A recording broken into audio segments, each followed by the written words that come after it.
Welcome, everyone, to another deep dive. I'm glad you could join us. Great to be diving in again. Today, we are digging into, well, a really powerful and frankly traumatic story from the book of Genesis, chapter 19. That's right. Sodom's fall and Lot's deliverance. Exactly. We're going to be working through excerpts from the 21st century King James Version. It's a nice, clear update. Keeps the power, but makes it accessible. Our goal is pretty straightforward.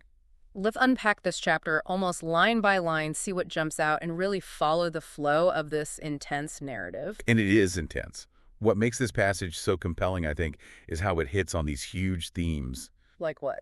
Well, you've got hospitality, which is central, then judgment, obedience, tough human choices, and the consequences. It's all packed in there. Okay, let's dive right in. Genesis 19, verse 1, it starts, "And there came two angels to Sodom at evening." Right, evening, the day's ending.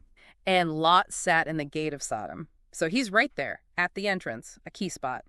Likely a place of business or social interaction. And the text says, "And Lot, seeing them, rose up to meet them, and he bowed himself with his face toward the ground."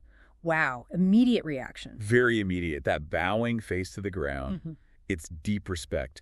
He recognizes something significant, maybe.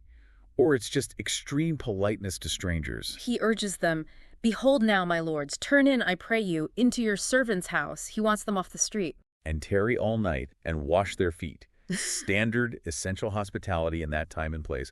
Washing feet was practical, but also symbolic of welcome. "And you shall rise up early and go on your ways."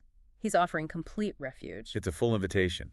But notice their first response. Yeah, they say, "Nay, but we will remain in the street all night." They initially refuse. Which is interesting. Maybe testing him.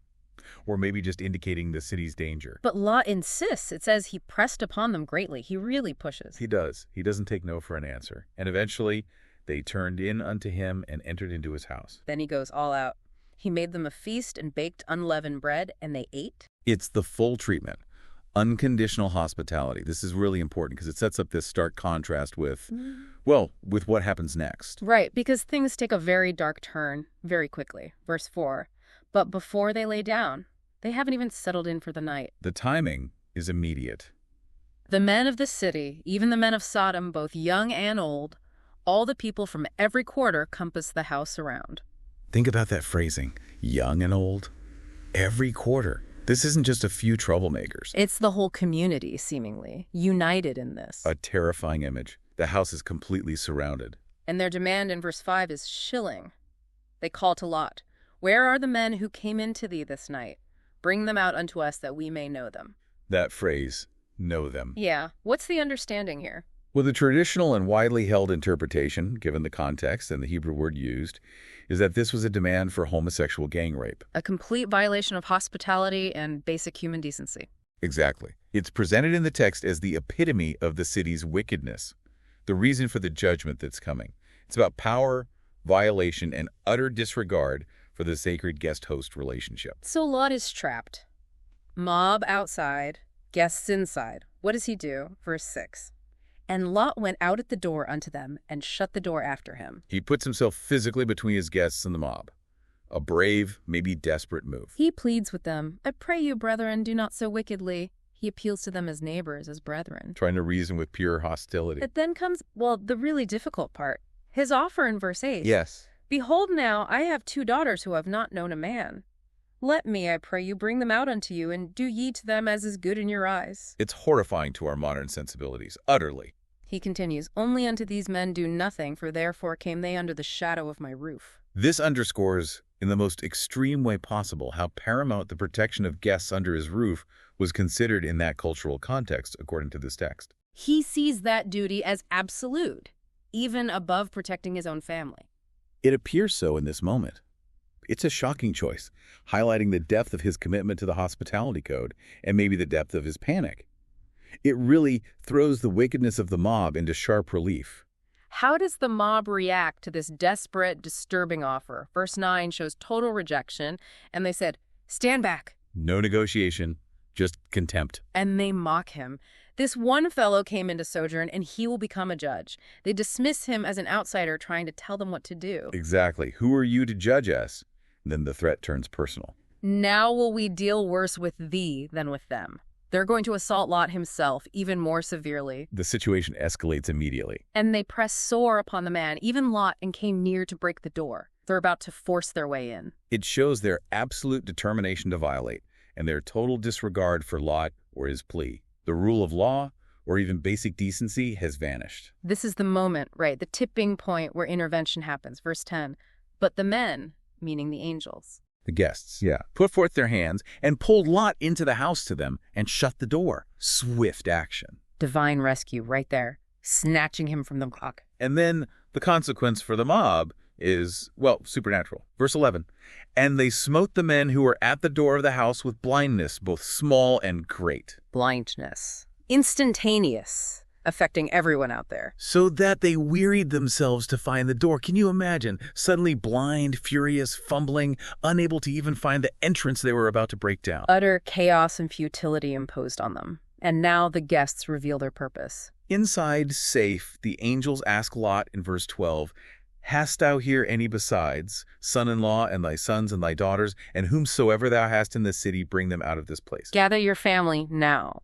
Because, verse 13, for we will destroy this place, because the cry of them has waxed great before the face of the Lord, and the Lord has sent us to destroy it. There it is, the explicit reason. The outcry against Sodom's wickedness has reached God, and judgment is decreed.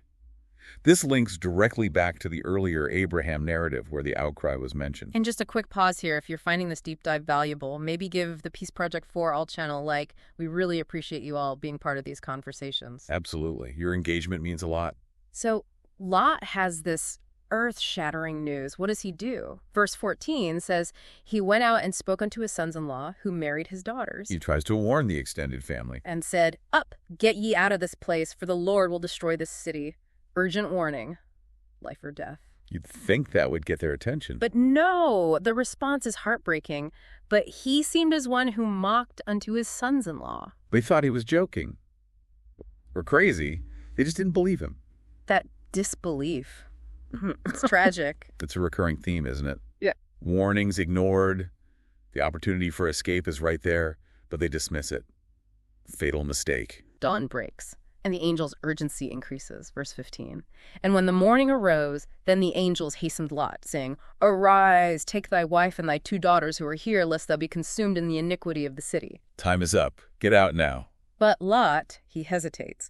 Verse 16, and while he lingered, even now he's slow to move. It's a fascinating detail. Maybe shock, fear, attachment to his home, despite everything. It's very human, that hesitation. So the angels have to intervene physically again.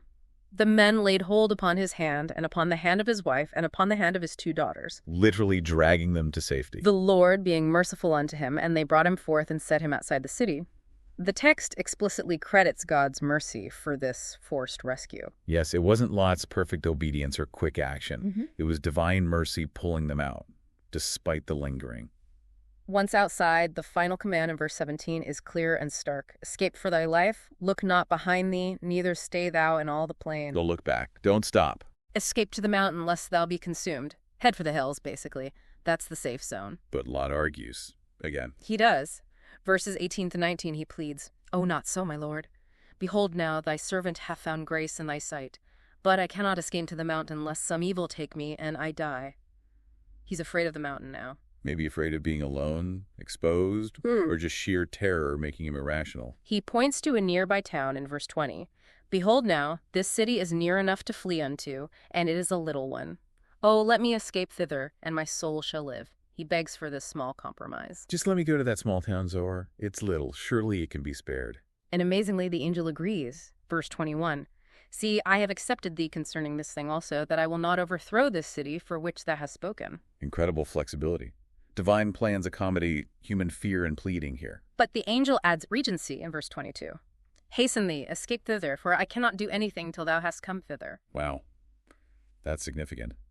The judgment is on hold, paused, until Lot reaches safety. Therefore, the name of the city was called Zoar, meaning small or insignificant. Named for Lot's plea and the reason it was spared. Mercy prevails for this little place because of Lot. Okay, verse 23 sets the final scene. The sun had risen upon the earth when Lot entered into Zoar. He's safe. And then the judgment falls. Verses 24 and 25 describe it. Then the Lord rained upon Sodom and upon Gomorrah brimstone and fire from the Lord out of heaven. A rain of fire and sulfur, a classic image of divine wrath in the text. And he overthrew those cities, and all the plain and all the inhabitants of the cities, and that which grew upon the ground. Total destruction. Cities, people, landscape, vegetation, wiped clean by fire from the sky. It's cataclysmic. But there's one casualty among the escapees, verse 26. But his wife looked back from behind him, and she became a pillar of salt. Just like the command warned against, she looked back. Why salt? What's the significance there? Well, the area around the Dead Sea is rich in salt formations. It might reflect the local geography. Symbolically, it's preservation, but in a lifeless form. She's frozen, unable to move forward, literally fixed by her backward glance. A permanent monument to disobedience, or longing for what was lost. Perhaps both. The text is stark. She disobeyed a direct command during a divine rescue, and the consequence was immediate and permanent. Meanwhile, what about Abraham? He was worried about Sodom earlier. Right. Verse 27 takes us back to him. He got up early in the morning to the place where he stood before the Lord, likely where he interceded. And verse 28. And he looked toward Sodom and Gomorrah, and beheld. And lo, the smoke of the country went up as the smoke of a furnace. He sees the aftermath, thick smoke like a massive fire, confirmation of the destruction he feared, but also perhaps hoped to avert. Then verse 29 gives a crucial insight. Yes, this is key. And it came to pass when God destroyed the cities of the plain that God remembered Abraham. So Abraham is linked to Lot's escape. And sent Lot out of the midst of the overthrow. Lot's deliverance is explicitly tied to God's relationship with Abraham, his remembering Abraham. It wasn't just random chance.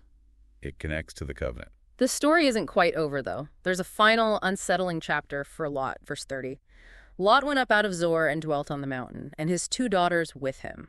So he doesn't stay in Zoar after all. For he feared to dwell in Zoar, and he dwelt in a cave, he and his 2 daughters. Fear drives him to isolation on the mountain he initially feared. The trauma has clearly taken a toll. They're alone, cut off. And in this isolation, the daughters make a desperate plan. Verse 31, the elder says to the younger, Our father is old, and there is not a man on the earth to come in unto us after the manner of all the earth. They believe they're the last people, or at least that there's no way to continue their family line conventionally. Survival, lineage, is paramount in their minds. Their solution, verses 32-35, is, well, it's incest. They conspire. Come, let us make our father drink wine, and we will lie with him, that we may preserve seed of our father. They get him drunk on 2 successive nights. And each lies with him. The text is careful to note, he perceived not when she lay down, nor when she arose. He's unaware due to the wine. It mitigates his culpability in the text presentation, placing the initiative firmly with the daughters, driven by their perceived need to continue the family line. And the result, verse 36. Thus were both the daughters of Lot with child by their father. Which leads directly to the origin of 2 neighboring peoples, as understood by the Israelites later. Verse 37. The firstborn son is named Moab, father of the Moabites unto this day. And verse 38. The younger son is Ben-Ammi, father of the children of Ammon unto this day. So this disturbing event serves as an origin story within the larger narrative. Exactly. It explains from the perspective of the writers of Genesis the beginnings of the Moabites and Ammonites, peoples who would have complex relationships with Israel later on. It's a rather unflattering origin story, reflecting those later tensions. Okay, wow, that was a journey through Genesis 19. So, let's try and pull it together, a quick summary of what we've seen. It's quite a narrative arc. We started with Lot's incredible hospitality, really standing out against the backdrop of Sodom. And the shock of the city's pervasive wickedness, the demand against the guests. Lot's desperate, awful offer, the mob's violence. Followed by dramatic divine intervention, the rescue, the blinding. The warning, the disbelief of the sons-in-law, Lot's own lingering. And the mercy shown in pulling them out, even allowing the detour to Zoar. Then the fiery destruction itself and the tragic image of Lot's wife becoming a pillar of salt for looking back. Abraham's connection, God remembering him. And finally, that really difficult ending in the cave, explaining the origins of Moab and Ammon through desperation and incest. So, key takeaways. I think the stark contrast between hospitality and wickedness is huge. Divine judgment is clear, but so is divine mercy, even amidst human failings like Lot's lingering or fear. Consequences are immediate, too, for Sodom, for Lot's wife. Choices matter intensely in this story. And it shows how these ancient texts functioned explaining origins, exploring human nature under extreme duress, grappling with concepts of justice and survival. It definitely gives you a lot to think about. Here's a final thought. How do these ancient stories, with all their complexities and even uncomfortable elements, still shape our ideas about justice, family, right and wrong, and how societies function or fail? Something to mull over. Definitely. And before we go, maybe you, our listeners, have a favorite verse or moment from a past deep dive. Let us know in the comments if something really stuck with you. Yeah, we'd love to hear that. Thank you so much for joining us for this deep dive into Genesis 19. We hope it sparks some thoughts. Keep exploring, keep asking questions. And if you enjoyed this, please do consider liking, sharing, and subscribing to the Peace Project for All channel. Share it with someone else who might find it interesting. Your support is what keeps these explorations going. Thanks again for listening. Until next time, take care.